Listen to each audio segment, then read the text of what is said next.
All right, so today we're going to be looking into some pretty heavy stuff. Yeah. We've got articles and court documents and news reports, Hmm. uh, really everything about those bone fractures in the NICU at Enrico Doctors Hospital in Richmond, Virginia. Right. Um, a lot of people are already following this story, but we're going to try to go a little bit beyond the headlines today. Yeah. Really try to understand what happened and what it means for families and really hospitals all across the country. Yeah. What we're really seeing here is a tragedy kind of unfolding in slow motion. Oh, wow. It started back in the summer of 2023 when four babies suffered these unexplained fractures. Mhm. Imagine being one of those parents looking at your tiny, fragile baby in the NICU, Right. and then you just find out they have a broken bone. Yeah. The confusion and fear that they must have felt must have been overwhelming. Yeah, and what makes it worse is those initial cases from 2023 were closed without any clear explanation. All right. So that's like a year of not knowing what happened. Yeah. A year of wondering if someone could have prevented, the pain that their child went through. Yeah, and that's where the Hackey family story comes in. Okay. So in September of 2023, Dominique Hackey's twin son was also in the NICU, and he suffered a fractured tibia. Wow. And Hackey's mother is a former NICU nurse, so she knew something wasn't right. Oh, wow. She reported the injury immediately to Child Protective Services. Okay. And it took a full year for CPS to confirm that it was abuse by a hospital staff member.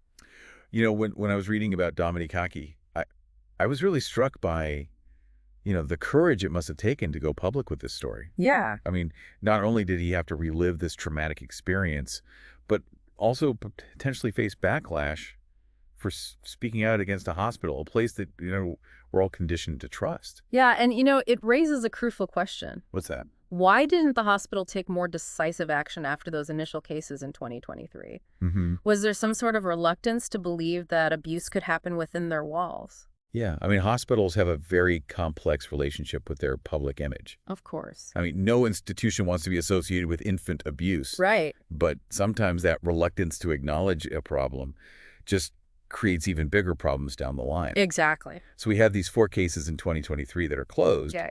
And then we fast forward to November and December of 2024. Mm-hmm. 3 more babies suffer similar injuries in that same NICU. Yeah. And then on Christmas Eve, the hospital finally closes the NICU to new patients and announces an investigation. Wow. But, by then the damage is done. Right. This delayed response speaks volumes about the internal culture of the hospital.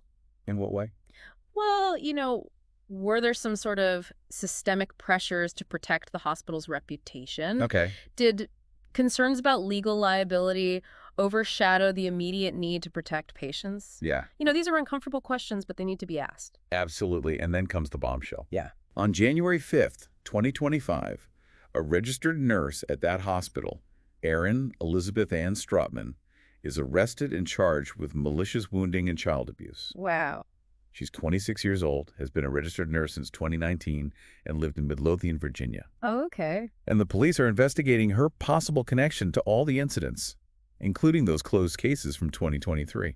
It really, it sends chills down your spine, doesn't It it? really does. The thought of someone entrusted with the care of these fragile infants, Right. potentially causing them harm, it makes you question everything you thought you knew about hospital safety. We all want to believe that hospitals are places of healing, places of safety. Yeah. But this case is a stark reminder that even in places designed to protect the most vulnerable, there are cracks in the system. What's particularly concerning is that the perpetrator, allegedly Strotman, remained unidentified for over a year. Mm-hmm. Despite those initial cases and Hockey's report to CPS, Right. it raises questions about the effectiveness of existing safety protocols. Yeah, were there missed opportunities to intervene? Right, were warning signs overlooked? And how could someone now accused of harming babies continue working in the NICU for so long? Mm-hmm.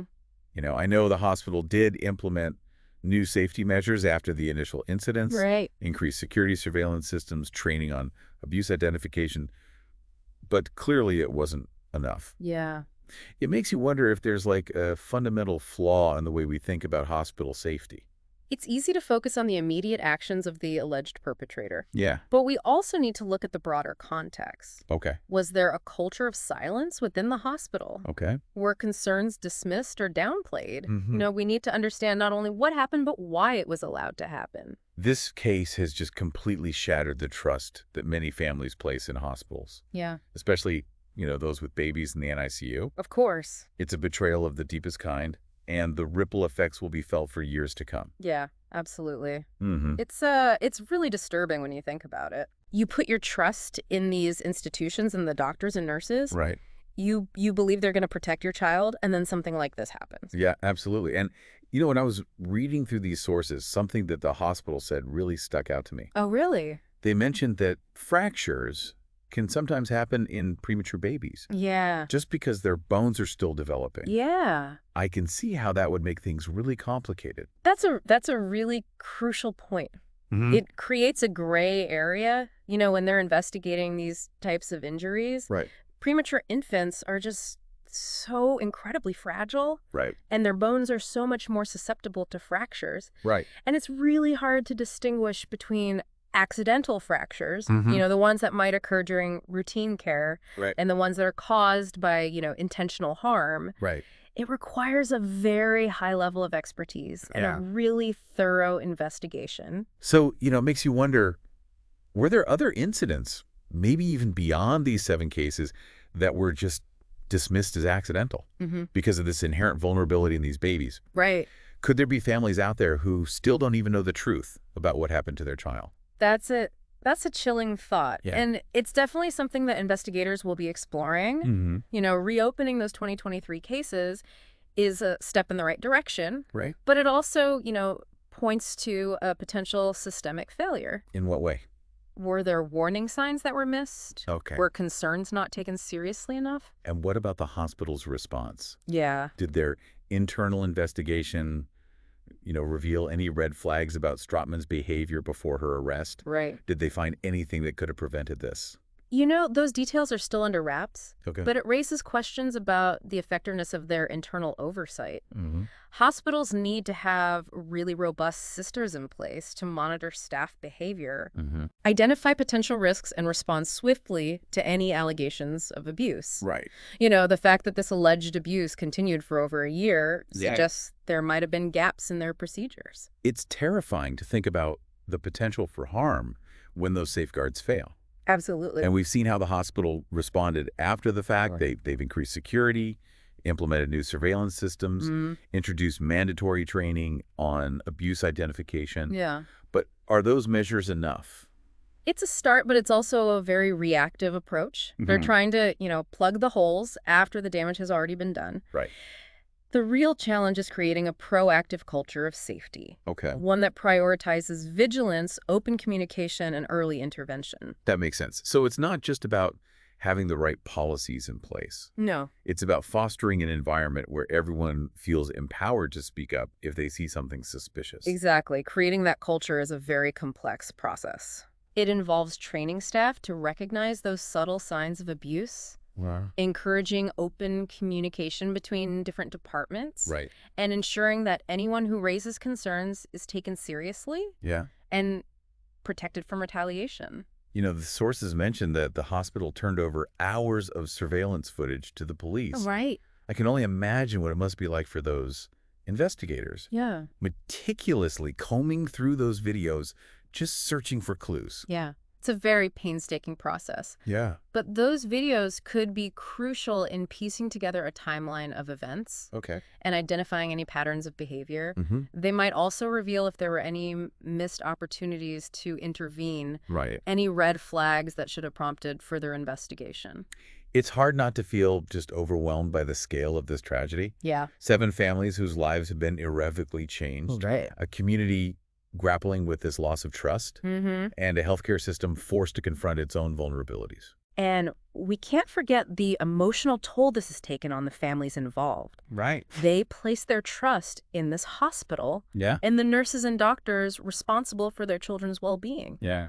To have that trust shattered is just devastating. Absolutely. They're left to grapple with the trauma of what happened and the uncertainty of the future Mm. and the just agonizing question of what if? You're right. Their pain and suffering cannot be overstated. Absolutely. They deserve answers, they deserve justice, Mm. and they deserve to know that everything possible is being done to ensure that something like this never happens again. Absolutely. But Yeah. achieving that never again requires more than just apologies and promises. Right. It requires a fundamental shift in how we approach patient safety, Okay. particularly in settings like the NICU where patients are so vulnerable Right. and unable to advocate for themselves. So where do we go from here? Yeah. How do we create a safer and more transparent healthcare system? Right. I think this case highlights the importance of parental vigilance, Mhm. of feeling empowered to speak up if something feels wrong. That's a crucial point. Yeah. While we want to trust the professionals caring for our loved ones, Right. we also need to be aware to trust our instincts Right. and to advocate for their well-being. Yeah. If you have any concerns, don't hesitate to voice them. Mhm. If you feel like your concerns aren't being addressed, Yeah. don't be afraid to seek a second opinion Oh. or to contact an outside agency. So it's about finding that balance between trusting the system and trusting your gut. Exactly. It's about recognizing that even in the most reputable institutions, there can be flaws, Right. and that those flaws can have devastating consequences. And it's about understanding that patient safety is a collective responsibility. Okay. It's not just the responsibility of healthcare providers, Right. but also of hospital administrators, policymakers, and of Mhm. course the patients and families themselves. This case has really brought the issue of patient safety to the forefront, Yep. and it sparked a much-needed conversation about how we can create a healthcare system that is truly accountable and transparent. Absolutely. But it's also raised some really complex questions about the balance between patient privacy and the public's right to know. It's a delicate balance, for sure. Yeah. On the one hand, we want to protect the privacy of patients and their families, especially in sensitive situations like this. Mhm. But on the other hand, Yeah. we need to ensure that hospitals are held accountable for their actions Right. and that potential wrongdoing is brought to light. So it feels like we're grappling with like this fundamental question here. Yeah. How do we reconcile the need for transparency and accountability with the right to privacy? And what does that mean for the future of healthcare?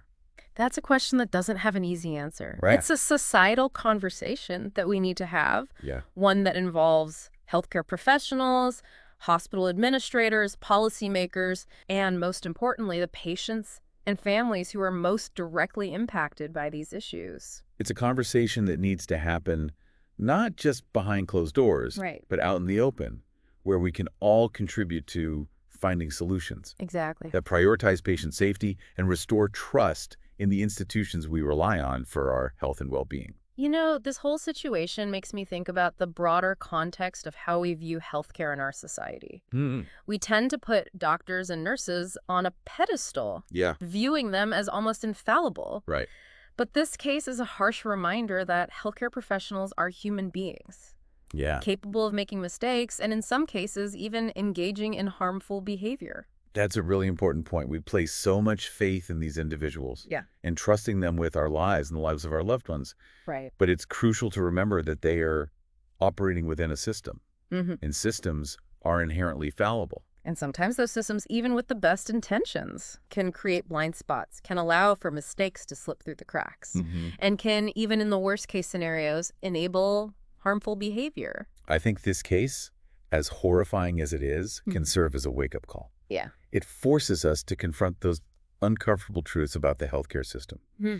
to acknowledge its vulnerabilities, and to demand better. It's about recognizing that patient safety isn't just about preventing medical errors or infections, Right. but also about protecting patients from all forms of harm, including intentional harm. And it's about understanding that creating a truly safe healthcare system Yeah. requires constant vigilance, ongoing evaluation, Right. and a willingness to learn from mistakes, Mm-hmm. no matter how painful those lessons may be. Mm-hmm. We've covered a lot in this deep dive. Yeah. And, you know, it feels like we're just scratching the surface here Mm-hmm. as we're wrapping up. I just keep coming back to these unanswered questions, these lingering doubts that just won't go away. Yeah, you know, it really is like a puzzle with some missing pieces. We have these horrific incidents, but we're still trying to understand the full picture. Exactly. And why were those initial cases in 2023 closed without, a clear explanation? Right.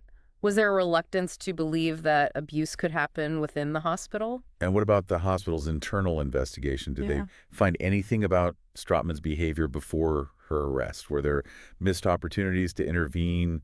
Any warning signs that were just overlooked? We don't have access to those details, but the fact that those questions are still unanswered is concerning. It is. It's unsettling. Hmm. It points to a potential lack of transparency, Yeah. a reluctance to confront what happened and why it was allowed to happen. Yeah, And it's hard not to feel angry, I understand. frustrated even that these babies were harmed in a place that should have been safe. Yeah.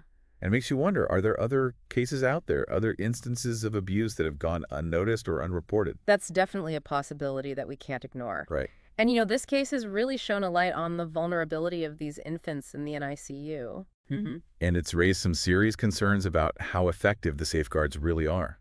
So where do we go from here? How do we prevent something like this from happening again? Right. I mean, the hospital has implemented some new safety measures, but is that enough? Right. Is it even possible to completely eliminate the risk of abuse in any healthcare setting? Right. It's a complex challenge and there's no easy answer. Yeah. But I think this case serves as a reminder that we just can't become complacent. Right. We need to constantly be evaluating our systems, looking for those weaknesses, and striving for improvement. One of the sources mentioned the importance of more thorough background checks for healthcare workers. It seems obvious, It does. but it's not always standard practice. You're right.